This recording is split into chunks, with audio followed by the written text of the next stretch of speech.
మంచికి చెడుకు, ఒక స్వార్థపరులకు నిస్వార్థపరులకు, ఒక స్వార్థపరుల నాయకులకు ఒక నిస్వార్థపరుడైన జగన్మోహన్ రెడ్డి గారికి మధ్య జరుగుతున్న ఎన్నికలు, ఈ రాష్ట్ర ప్రజల యొక్క భవిష్యత్తును తీర్చే ఎన్నికలు కూడా మరొక మారు ఈ రాష్ట్రం సంక్షోభం వైపు కాకుండా సంక్షేమం వైపు మరొక 5 సంవత్సరాలు కూడా నడవాలంటే, అలాగే ఈ రాష్ట్ర అభివృద్ధి కూడా కావాలంటే, ఈ రాష్ట్ర ప్రజల యొక్క అభ్యున్నతి కావాలంటే మరొక మారు ముఖ్యమంత్రి జగన్మోహన్ రెడ్డి కావాల్సిన అవసరం కూడా ఉంది అని చెప్పేసి ఈరోజు ఇన్ని రకాలు కూడా ప్రచారం కూడా చేశాం.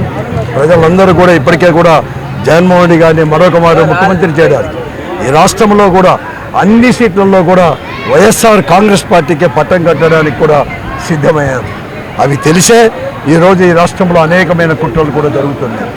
ఈ రాష్ట్రంలో ఉండే పేద ప్రజలంతా కూడా, పేద మధ్యతరగతి ప్రజలంతా ఒకవైపు ఉంటే, ఈరోజు ఈ పెత్తందారులంతా కలిసి వాళ్ళ కుట్రలు కుతంత్రాల ద్వారా వారు ఇంతవరకు వారు ప్రభుత్వంలో ఉన్నప్పుడు సంపాదించిన ధనము ద్వారా కూడా ఈరోజు జగన్మోహన్ రెడ్డి గారి పైన కూడా ఈరోజు అనేక రకాల కూడా ఈ రాజకీయంగా కూడా తగ్గించాలని చెప్పి అనేక ప్రయత్నాలు కుట్రలు కూడా జరుగుతున్నాయి. అందుకోసం ఇవన్నీ కూడా తిప్పికొట్టాలని చెప్పి ఈ రాష్ట్రము మరొక మారు కూడా సంక్షేమం వైపు నడిపించేదే కాకుండా అన్ని పథకాలు కూడా మేము అమలుపరుస్తాం. అలాగే ఈ అనంతపురం అసెంబ్లీ నియోజకవర్గం ఎప్పుడూ కని విని ఎరగని విధంగా కూడా ఈ నగర రూపురేఖలను మార్చిన ఘనత కూడా వైఎస్ఆర్ కాంగ్రెస్ పార్టీ ప్రభుత్వందే, ముఖ్యమంత్రి జగన్మోహన్ రెడ్డి గారిదే.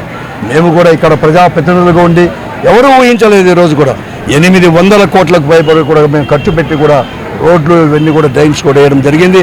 అలాగే హెల్త్ పరంగా కూడా 300 కోట్ల రూపాయలు కూడా ఈరోజు కూడా మేము ఖర్చు కూడా పెడుతున్నాము. అవన్నీ కూడా జరుగుతున్నాయి. అనేక అంటే దాదాపుగా 1100 కోట్ల రూపాయలతో కూడా అభివృద్ధి కార్యక్రమాలు ఈరోజు కూడా చేస్తున్నాం. ఎక్కడ కానీ ప్రశాంతతతో కూడా 5 సంవత్సరాలు కూడా పోయినాయి. కానీ ఈరోజు తెలుగుదేశం పార్టీ అభ్యర్థి, తెలుగుదేశం పార్టీ వారు నాయకులే ఈరోజు బహిరంగంగా కూడా చెప్తున్నారు, ఈరోజు తెలుగుదేశం పార్టీ టికెట్ అమ్ముకున్నారని చెప్పేసి, అలాగే తెలుగుదేశం పార్టీ టికెట్ ఇక్కడ నెరగానికి ఇచ్చారని చెప్పేసి, ఆయన చుట్టూ కూడా నెరగాళ్ళే ఉన్నారని చెప్పేసి కూడా ఈరోజు బహిరంగంగా, ఇది నా మాటలు కాదు, మా పార్టీ మాటలు కాదు, తెలుగుదేశం పార్టీ వారి బహిరంగంగా అప్పుడు ఇప్పుడు కూడా చెప్తున్నారు. కాబట్టి ఆలోచన చేయమని చెప్పి నేను ప్రజానికాన్ని నేను అడుగుతున్నాను. ఈరోజు ప్రశాంత కావాలన్నా, లేకుంటే నేరగాళ్ళు కావాలన్నా, ప్రశాంతను కోరేవాళ్ళు కావాలన్నా, ఇలాంటి నేరగాళ్ళు, నేర చరిత్ర ఉండేవాళ్ళు మరొక మారు ఇదాన్ని అంతా కూడా చేసే ఈ జిల్లా కేంద్రాన్ని బస్టు పట్టించేవారు కావాలా అని చెప్పి నిర్ణయించుకునే సమయం కూడా ఆసన్నమైందని చెప్పేసి కూడా మనం చేస్తున్నాము.